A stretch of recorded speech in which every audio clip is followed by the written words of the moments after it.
My name's Carmine Cafaro, and you're watching Cook It with Carmine. Here, you'll learn about cooking techniques and how to source ingredients, and along the way, I'll introduce you to my friends, family, and favorite food purveyors. So join me in my kitchen to Cook It with Carmine. Today, we're making burgers. We're going to make 3 different kinds of burgers. One is a gluten-free burger, one is a bacon cheeseburger with caramelized onions, and the third is going to be an Oklahoma fried onion burger. Let's get started. All these burgers are going to be in the style of a smash burger. Basically what that means is instead of a pre-formed patty that just goes on the grill, it's going to be kind of like a loosely formed meatball that we're going to put on the pan and smash it into a burger. Gourmet style burgers are all like very thick patties that are nice and medium rare in the middle, and those are delicious. I've got nothing against those, but there's something about a smash burger. You get all of that seared surface area. That's what I want out of a burger.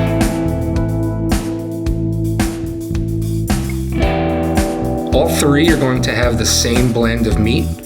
All 3 are going to be topped with bacon. 2 of them will have caramelized onions, and just one, the Oklahoma fried onion burger, will obviously have fried onions instead of caramelized.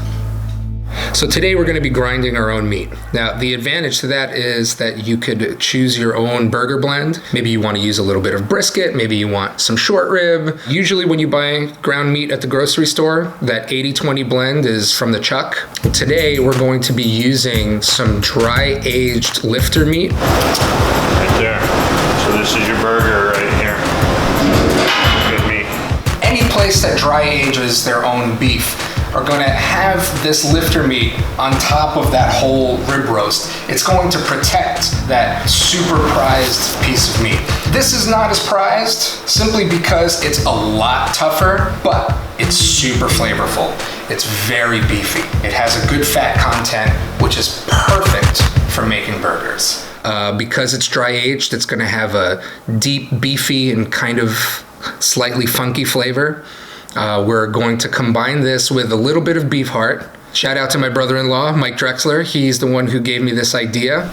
So we're going to cut this in approximately 1-inch cubes, and then we're going to run it through the meat grinder.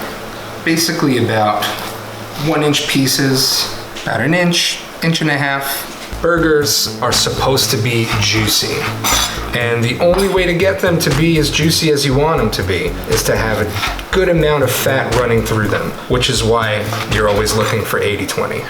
He's so spoiled, this dog. You don't necessarily have to use lifter meat. There are plenty of other parts of beef that have that same kind of fat content. Gourmet burgers could be a blend of any of these kinds of meat. So today we're actually going to use a blend. We have all of this lifter meat off the ribeye steak. I couldn't find a chuck roast, so I found some already ground chuck. What we have here is a beef heart. We're not gonna make a beef heart burger. A small percentage of the meat is going to be beef heart, and that's just going to enhance the flavor, make it even beefier. So we're gonna wanna cut about 1/4 pound of heart meat that's going to be added to our 2 pounds of burger meat. 1/4 pound is 4 ounces. So before we grind, we want our meat to be really cold. Grinding, it causes friction, the fat gets all melty. You don't want that kind of thing to happen where it gets all gluey and gloppy. So what we're gonna do is throw our cubed beef into a Ziploc bag. Have our heart in there too. We're just gonna get it to the point where it's firm, and then we can start grinding. Let's cook that bacon. Cutting the strips in half is going to make it the perfect size to lay over your hamburger once you're ready to assemble.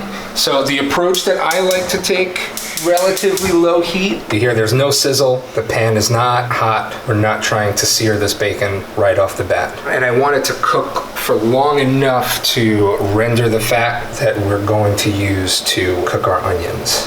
First thing I'm gonna do is cut off the top end where the stalk comes out.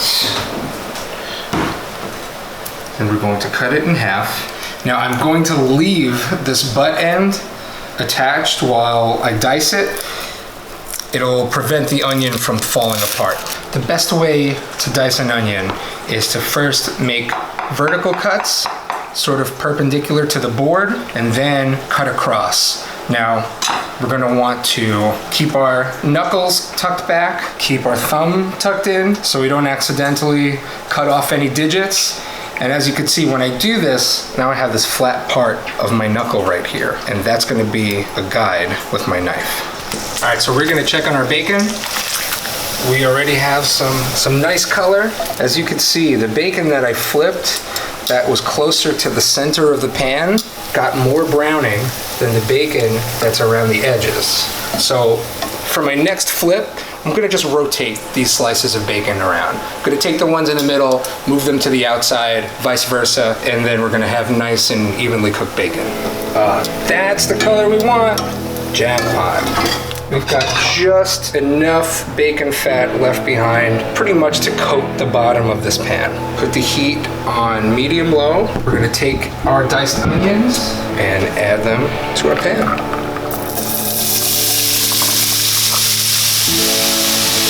So the salt is not only going to add flavor, but it's also going to draw the moisture out of the onion, leaving behind these delicious sugars that will caramelize, and we're gonna turn this into a nice onion jam.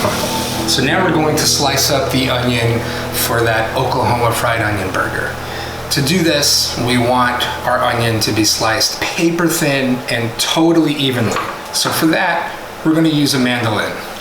One thing that I love about this fried onion burger, it's so quick. I mean, the onions are literally smashed into the meat on a really hot pan, and you kind of get the best of both worlds between a cooked or caramelized onion and a raw onion. So we're just going to reserve this onion until it's time to cook that burger. Joining me for this episode is my favorite sous chef, my daughter, Josie. She's going to be helping me grind these burgers and then form the patties later on. Should we get started? All right. Beautiful.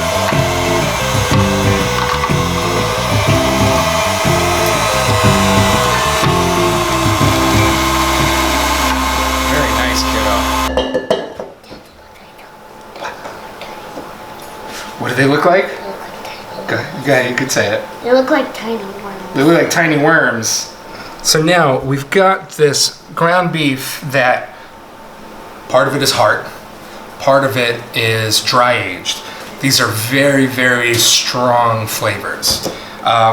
So what I like to do is mix in a little fresh meat just to kind of mellow it out a little bit. So I just got some ground chuck so that we have a little bit of fresh beef interspersed with the dry aged beef and that little bit of heart that we mixed in here. These onions have pretty much sweated out all of their water content. So next, we're going to caramelize these onions. We're gonna let the water evaporate. When that evaporates, the onions are gonna start getting some color. What we're going to do is let them brown and then put some more water in so they don't burn. Let it evaporate, it's going to continue to brown, and basically we're going to just add a little bit of water as long as we want these to keep browning. This is not like traditional caramelized onion thing to do, but I'm gonna add a little wine just because I like the flavor. It's gonna add some acidity to complement the sweetness of these onions. And overall, onions, red wine reduction, plus beef, you can't go wrong with that. Josie's gonna help me make some, well, not quite patties. We're basically just gonna make Balls. Yeah, meatballs, because all of these burgers are going to end up being smash burgers. Mm-hmm. So let's get, and we're not going to smush it, we're just going to pack it loosely. You see how it says 3.3? Yeah. We want 3.0. 3.3 is not so bad. You know what I like about when you cook? That we spend some time together doing something that we both like. Is that good? 5.1. That is a big burger. Let's take some off. Sorry. Don't be, it's fine. You said big, so I don't like big. Gluten-free burger. I've seen lettuce wraps. Lettuce wrap, lettuce wrap, lettuce wrap, lettuce wrap. Nothing wrong with a lettuce wrap, but they don't really look like buns, do they? Now, I've seen portobello mushrooms used as the meat of a vegetarian burger, but today we're going to be using these mushrooms as the bun. First things first, we're going to drizzle these mushrooms with some olive oil. Next, get a nice even coat. We'll season them with a little salt, and then a nice twist of black pepper. And do the same thing to the other side. Okay, so we're going to roast these portobello mushrooms in the oven at 425 for about 10 minutes. Then we're gonna check on them, see if they're ready to flip, roast them for another 10 minutes. Now we're just going to give them a flip. I'm gonna check on these in 5 minutes instead of 10, just to be safe. All right, these onions are caramelized. This is about as far as I'm gonna take them today. It could be lighter, it could be darker. It's all up to your personal preference. These are brioche buns. You want a soft, fluffy bun that's just going to be a vessel for the burger itself. Top rack, forget minutes. This might take seconds. Oh, the pressure's on. You remember what happened last time. I'm gonna be standing at attention right next to this oven. And we've got these buns. One is gonna be for the Oklahoma fried onion burger, and the other one's going to be for the bacon cheddar burger. Now, burger sauce is 1 part mayo, 1 part ketchup, 1 part sriracha. The portobello burger is going to get mayo on one side, grainy Dijon mustard for the other. So let's grab one of our patties, hit it with some salt, take our heavy spatula, and smash. This is going to be for our bacon cheddar burger. And take our cheddar, lay it right on top. That way the bacon doesn't slide around while you're taking bites out of your burger. The cheese is pretty much going to melt that bacon right in its place. Ooh. 1 down, 2 to go.